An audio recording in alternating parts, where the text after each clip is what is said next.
Solid yung burger dito sa Papa Archibugan, no? Hello mga kasyapaw, abay, tara na nga ni. At samahan niyo po ako dahil ngayong araw ay bibili tayo ng mga gagamitin natin sa pagluto ng burger. Ay sus na yan, pagkagising ko nga pala ng umaga ay nagluto na ako agad ng almusal. Ito na lang rin nga po pala ang niluto ko para mas madali. Abay, mukhang tinatamad naman magluto ang siopaw na yan. Ay sus na yan, medyo maayos-ayos na rin nga ang panahon ngayon mga kasyapaw. Ay paano baga ay, tuwing lalabas nga ni po kami ay palagi na lang umuulan. Ay sus na yan. Pagkatapos nga po pala naming mag-asikaso ay umalis na rin kami ng bahay. Abay, bibili po kasi kami ngayon ng pangtinda namin. Pagdating ko nga ni po dito sa SM ay nagkakagulo baga gawa ng mascot. Abay, hindi na nga ni po ako dyan nakichismis at baka matagalan pa baga. Ay sus na yan. Nung papasok na nga ni ako dito sa supermarket ay nakita ko pa itong ninong ko. Ay ninong pala namin ni Papa R. Ay sus na yan. Sa mga nag-crave nga po ng Lomi ay bisita lang po kayo doon sa Lomi House sa Tuaca. Abay, kapag nag-long rides nga po kayo ay pwede po kayo doong mag-stop over. Bukod nga ni po sa pamimilian na masasarap na pagkain ay ang ganda rin po ng view deck nila. Ay sus na yan. Naghiwalay nga po pala kami dyan ni Papa R. Abay, ang ibig ko pong sabihin ay hiwalay kami ng bibilhan ngayon. Ay sus na yan. Pagkahatid nga po niya sa akin dito sa SM ay dumiretso naman siya sa palengke. Nagmamadali na rin po kasi kami para maaga kaming makapagbukas ng tindahan. Ay sus na yan. Kung napapansin nyo nga po ay madalas alas 3 na po kami ng hapon nagbubukas. Late na po kasi ako nakakatulog dahil sa pagligpit at pag-edit. Kaya ayan at tanghali na rin nga po nagigising. Ay sus na yan. Abay, kung mapapansin nyo nga po ay mabilis rin maubos ang burger. Ay paano baga ay hindi po talaga kami nagluluto ng marami. Ay sus na yan. Kung hanggang saan nga lang po ang kaya namin ay yun lang po ang binibigyan namin. Kaya tara na mga kasyopaw at samahan nyo na po akong magbukas ng tindahan. Ay sus na yan. Habang nire-ready ko nga po yung mga gulay ay may biglang nag-order sa atin na taga Kamambugan. Abay, napanood daw po kasi nila yung video natin. Maraming salamat nga po pala sa mga bumibisita dito sa munting tindahan namin. Mabuti nga po at kahit malayo ang pwesto namin ay pumupunta po kayo para mag-order. Ay sus na yan. Sa mga nagtatanong po ulit kung saan tayo nakapwesto. Abay, dito nyo po kami matatagpuan sa Awitan Daet, malapit po sa Barangay Hall. Abay, tara at meron tayo ngayong bisita mga kasyopaw. Solid guys, oh.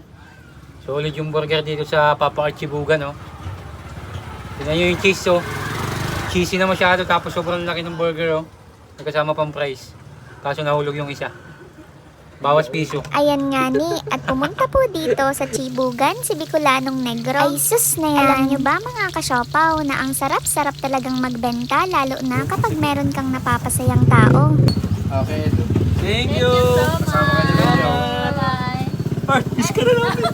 Abay, ayan, at maraming salamat din nga po dito kila ma'am sa pag-order. Medyo nakakaramdam na rin nga ako ng pagod mga kasyopaw. Kaya po nung bandang alas 7 ay huminto na kami sa pagpapa-order. Ay sus na yan. Naubusan na rin po kami ng lettuce kaya maaga kaming nagsarado. Bigla nga ni po akong natawa sa pag-isip ko kanina. Abay, sabi ko nga ni ay edad man lamang ako ng 30s ay pasmado na bagay. Ay sus na yan. Kaya po hanggat maaari ay nagpapahinga kami. Kaya bukas po ay sarado ang Papa Archibugan. Abangan nyo po dahil bukas ay pupunta po kami dyan sa Vinson. Ay sus na yan. Hanggang dito na lang mga kasyopaw. Maraming salamat sa panonood. Bye bye.